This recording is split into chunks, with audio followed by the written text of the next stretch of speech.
বাবা মানে জীবনের অন্যতম একটা বটগাছ, যেই বটগাছটা যদি আপনার পাশে না থাকে, সাপোর্টে না থাকে, তাহলে আপনার জীবনটাই বরবাদ। সেই বাবা দেখতে দেখতে চলে আসলো। তো এটা কার বাবা চলে আসলো অবশ্যই তোমাদের সঙ্গে শেয়ার করব। তো চলো তোমরা আমার ফুল ভিডিওটা দেখবে, কেউ স্কিপ করবে না। আজকের ভিডিওটা খুব গুরুত্বপূর্ণ। হ্যালো এভরিওয়ান, আসসালামু আলাইকুম, দিস ইজ লাবণ্য। চলে আসলাম নিউ আনাদার ব্লগ ভিডিও নিয়ে। আজকের ভিডিওটা আমার জীবনের অন্যতম একটা ভিডিও, আমার থেকে আমার সন্তানের জীবনের অন্যতম একটা দিন।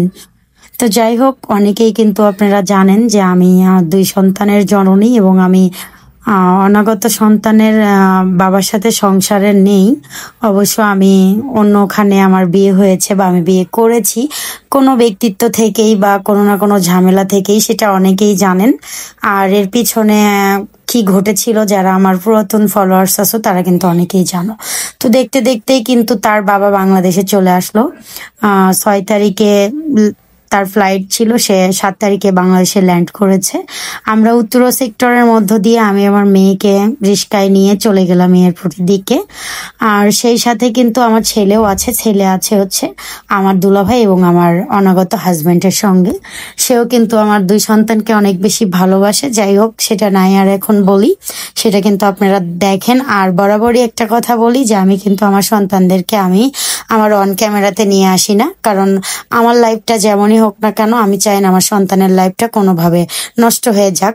এখন আপনারা বলবেন তাহলে আপনি কেন ভিডিও করেন?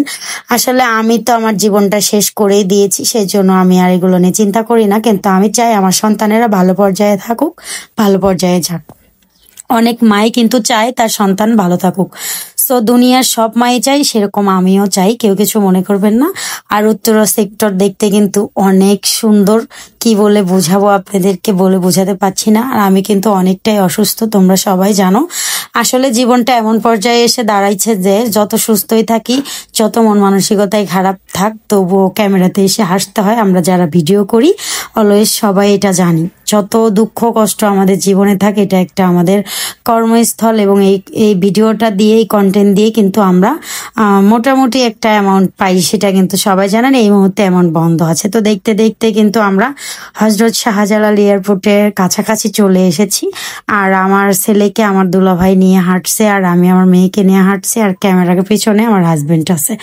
যাই হোক, বেশি কথা না বাড়িয়ে চলো সামনের দিকে এগিয়ে যাই। এতটুকুনি জায়গা আমরা হেঁটে হেঁটে যাচ্ছিলাম। এয়ারপোর্ট এরিয়ার মধ্যে কিন্তু আমরা আছি, কিন্তু এয়ারপোর্ট তো অনেক বড়, ছোট না। এটা সীমাবদ্ধ, অনেকটাই দূরত্ব, অনেকটাই বড়। আমার মনে হচ্ছে যে এটা দেশে নামতেছে, আসলে না, সে অনেকক্ষণ আগেই নেমেছে। সে ইমিগ্রেশন শেষ করে গেটের সামনে চলে এসেছে। সে আমাকে নক করছে যে আমি নেমেছি। তার দেশ থেকেও কিন্তু তার ভাইয়ের ছেলে এবং ভাইয়ের বউ অনেকেই গাড়ি নিয়ে চলে আসছে। আর আমি আমার বোনের বাসায় আগের দিনই চলে এসেছিলাম, সেখান থেকে কিন্তু এয়ারপোর্ট অনেক কাছে।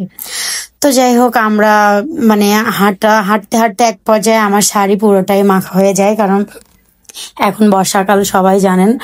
আর বর্ষাকালই তার বাবা সবসময় বাংলাদেশে আসে আর কি, যখন সে আসে। তো সে কিন্তু দীর্ঘ 6 বছর পর সে বাংলাদেশে আসলো। এই ফার্স্ট টাইম আমার ছেলে তার জন্মদাতা বাবাকে দেখবে।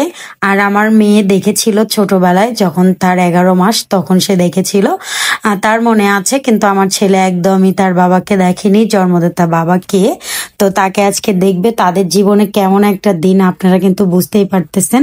সবাই আমি আশা করি ভালো ভালো কমেন্ট করবেন। আসলে মানুষের জীবনে কখন কোন দুর্ঘটনা আসে, কখন কি আসে বলা যায় না। যাই হোক, আমার জীবনটা যেমনই হোক, আমি কিন্তু তার বাবার সাথে তাদের বন্ডিং রেখেছি এবং তার বাবাও তাদের সাথে বন্ডিং রেখেছে। সেও খুব ভালো মানুষ এবং আমার অনাগত হাজবেন্ড যিনি, সেও অনেক ভালো। একটা জিনিস খেয়াল করবেন, যে কোনো হাজবেন্ডই কিন্তু আগে সন্তান বা স্বামী মানে না, কিন্তু আমার হাজবেন্ড মাশাল্লাহ তার মনটা অনেক বড়। সেই কিন্তু আমাদেরকে নিয়ে যাচ্ছে। সে কিন্তু চাইলে না করতে পারতো, তুমি যেও না। আবার আমার হাজবেন্ড মানে অনাগত আগের হাজবেন্ড, সন্তানের বাবা যিনি, সেও কিন্তু আমার এখনকার হাজবেন্ডকে কোনোভাবেই খারাপ আচরণ বা কোনো সময় অসম্মান করে না। সেও তাকে বন্ধুর মতো আদর করে, ভাইয়ের মতো আদর করে। তো সেই জন্যই কিন্তু তাকে নিয়ে যাওয়ার সাহস আমি পাচ্ছি। আর আমার তো সেখানে আনন্দের কিছু নেই, আমার সন্তানের আনন্দেতেই আমার আনন্দ। আমার সন্তানকে একটা ফুল কিনে দিয়েছি তার বাবাকে গিফট করে এবং রিসিভ করার জন্য। তো দেখতে দেখতেই আমরা কিন্তু এই গেটের সামনে চলে এসেছি। তো এই সিকিউরিটি ভাইয়াটা বলতেছিল কে আসতেছে, তা আমি বললাম আমার সন্তানের বাবা। তো এখানে তো আমার পরিচয় বড় না, আমার সন্তানের পরিচয়টা বড়। তো ওই যে দেখতেই পাচ্ছেন তার বাবা কিন্তু এখানে দাঁড়িয়ে আছে, ওই যে ফোন কানে থেকে এক আঙ্কেলকে দিল, ওই আঙ্কেলের ফোন থেকে আমার সাথে কানেক্ট করতেছিল। সে কিন্তু তার সন্তানকে দেখে আনন্দ ঘন মনে কান্না করে দিয়েছিল এক পর্যায়ে।